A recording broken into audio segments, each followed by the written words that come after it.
Welcome everyone back to the PricePlow channel. Today is the big day of awards recording. We're talking today about Rookie of the Year. I'm joined today by Mike Roberto, CEO of PricePlow, and Heather Jacques, our digital content manager.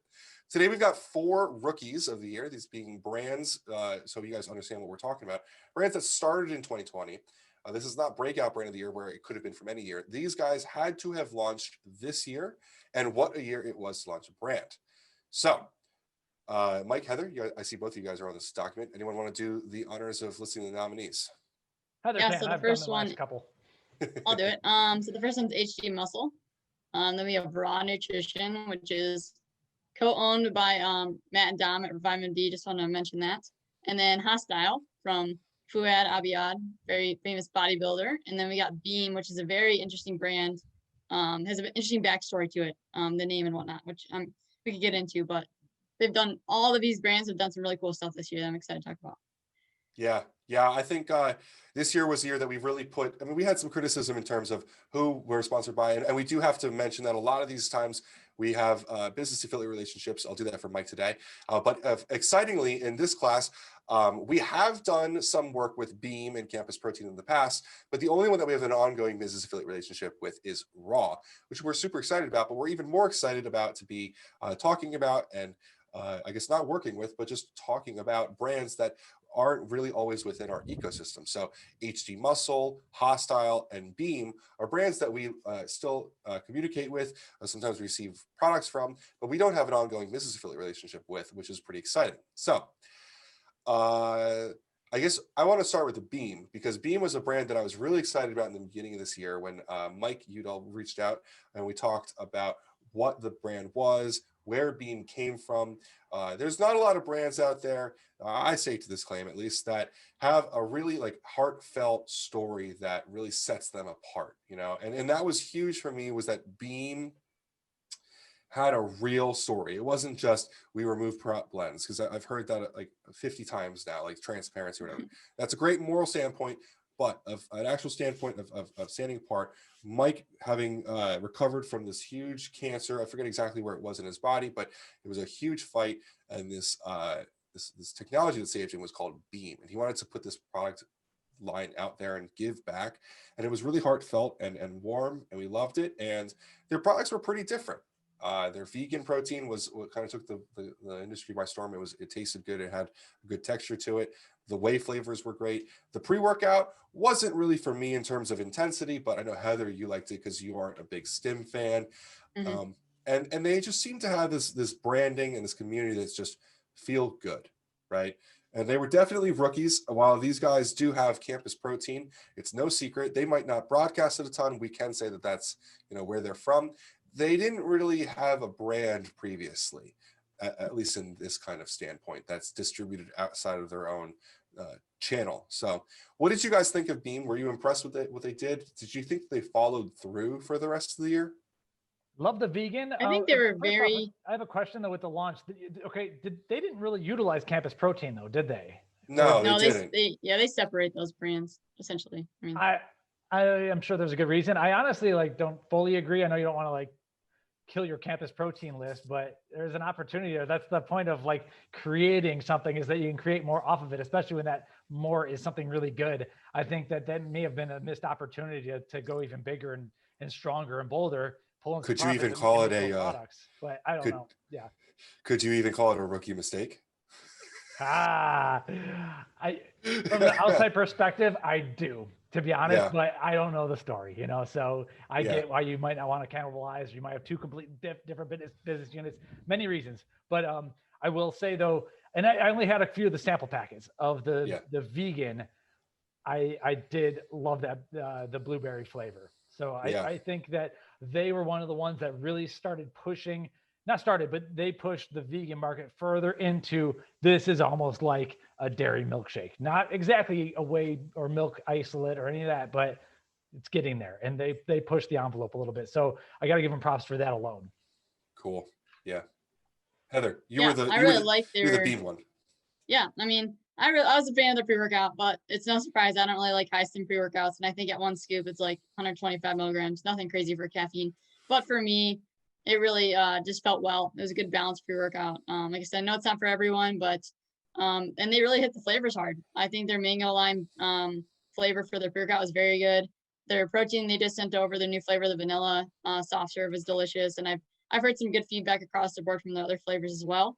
I know the vegan protein was a big highlight of their launch, but I think one of the things that kind of like not it was a downfall, and I don't know how COVID affected them and all that. So launching a brand obviously during this time is very difficult.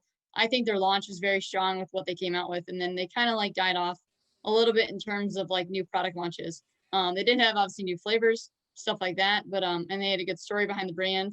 Their packaging was phenomenal as well, very high quality stuff there. So I'm excited to see what they do in the future.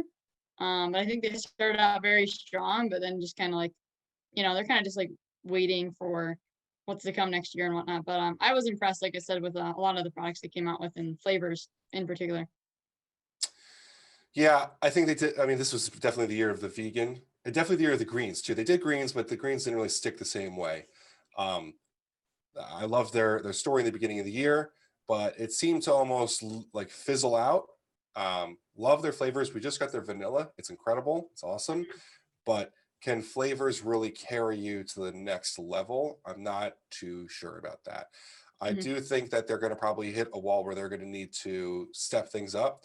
And I think that these guys have the resources to do it. They have the people in place and the right checks and balances. I think they're going to do it. I'm just excited for them to do it. So got to congratulate them, but they're probably my honorable mention for rookie of the year this year. And I think just that in itself is a huge accomplishment for them. I think in their first year, got to give them congrats. So after that, we should talk about HD Muscle, because we Heather and I even had a call with them earlier this year. Huge fans of Dorian Hamilton, great coach, great athlete, very knowledgeable. And I remember getting on that call with them. I didn't know very much about them really, but I was impressed because, I mean, guys, how many times do we get on phone calls with bodybuilders that started a brand and we're like, I hate influencer brands. Like, I just hate like having to like act like it's interesting, act like it is anything other than whatever else is out there. But these guys knew their shit. They're successful businessmen in other areas. They knew what they were doing. They had a great manufacturer. They still have a great manufacturer. They do the right things, and they're presenting products to the industry that are not just blood flow and protein and stim, right? They did a great job with their Glyco HG, their carb. Yeah, their carb product, I was a huge fan of. They're offering things kind of in a similar vein to what we were just talking about Revive MD, bringing like health is back to the sexy forefront of the industry. Doing an awesome job. And I think that in terms of being a rookie in 2020, this is a really hard year to do what they did. And I was impressed, to say the least. I think I actually just spoke to Noah, not Noah, Dorian, not that long ago. He actually is in Popeyes now, which is one of the biggest retail chains in Canada. 100%. Obviously, this is a Canadian brand, but they do sell in the US. I think their product launch, like we've said with Beam, started out very strong. They what did they launch? Like 3 pre-workouts, a non-stim, a stim base, and then almost like a higher stim for the United States. And then they launched a protein this year. They did the Vita HD, which is huge. Like, I mean, that is like a all-in-one health supplement. It's not really just vitamins, minerals. It's just loaded. And they sponsored tons of really big athletes. Like Breon is I forgot his last name, but Breon, he got 3rd place in the classic physique Mr. Olympia. Like, they just sponsored some really big time athletes and really made an impact and really made their name made in like the more bodybuilding type industry, I guess. Yeah, they leverage content in a very interesting way. They own that gym up in Canada where they were able to just create in-house content constantly. They have Antoine Vaillant on their team, who is like long-term one of my, I think he was the person that made me want to be a content creator, if we're being honest here, which is pretty cool because it's what I do every single day now. Like he is one of the most entertaining, interesting, like just cool people that loves to put out content for people. And they were able to get him onto the team and really bring him to a core member there. I love everything they're doing. And I think that 2021 is going to be a really good platform for them. I'll say it again, if we can end this clown world and open up the world again, if they can have the opportunity to get out in person with people and continue the path that they're on, I think that they could have a breakout year next year for sure. Yeah, I think growing the brand more would be like really big for them. And I think like we talked about them on the phone, they were like really, they're going to bring in more health supplements and whatnot since they started out really strong with the performance side. So I'm excited to see what they do. Yeah.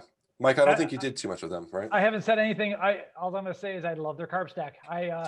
Their carb HD, and this shouldn't be a big deal, but their peach mango flavor carb HD blows everything else I've had out of the water, and it's fronted. I think there's some sucralose in the back end, but there is stevia up front, Yeah. and that it's a carb, so it shouldn't be the biggest deal to have this delicious carb.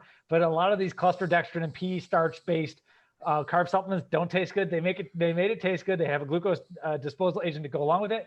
And I'd like to try more from them. I love the two things that I have, and that's all I have though. But they knocked both of them out of the park for me. So that's 2 for 2, and I'm excited about them.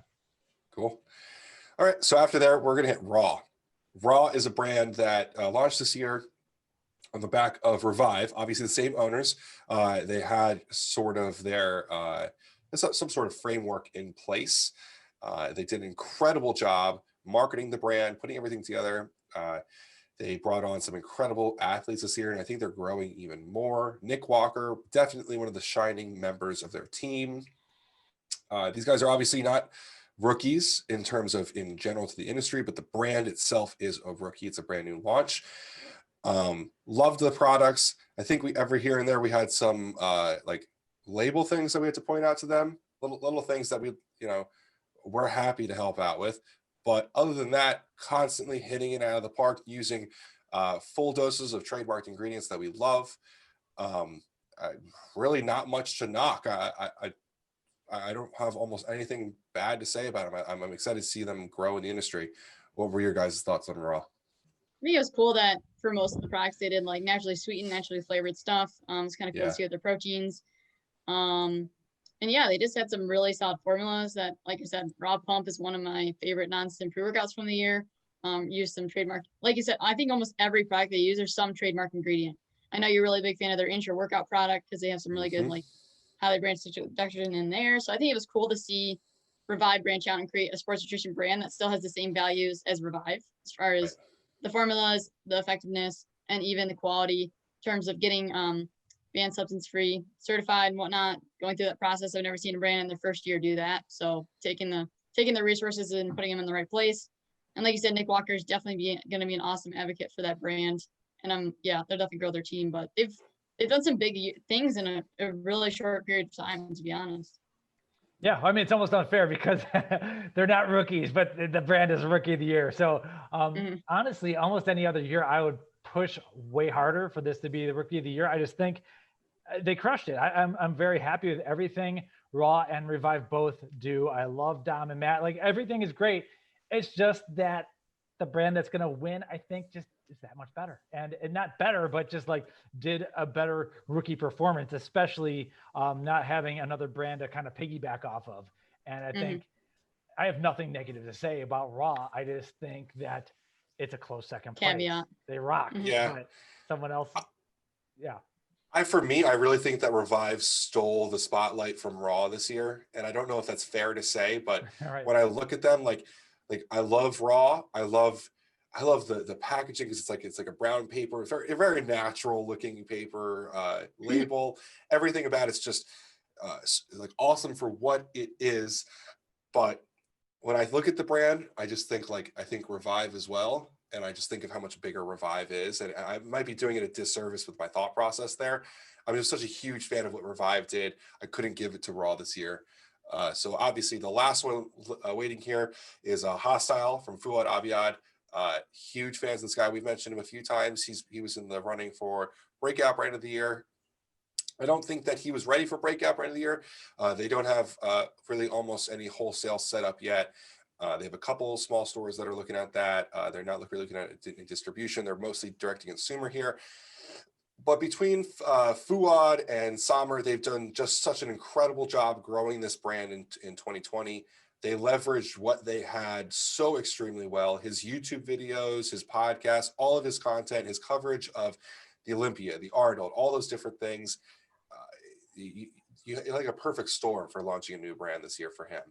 And he's absolutely the guy that's got to take home Rookie of the Year here. They put together everything they had, and they just absolutely sent it. Yeah, I have nothing more to say. I think they did a phenomenal job, and several other products are one of my favorites from the years, and especially like Bloodshot stuff that and they just have a lot coming in the future. But I think this year they really hit it out of the park, and they really just like kept things rolling in terms of like he's like the king of content with his podcast, with his YouTube videos, with his it's just like a passion project for him, but they do it so well that I feel like you just have to give it to him. Mm-hmm.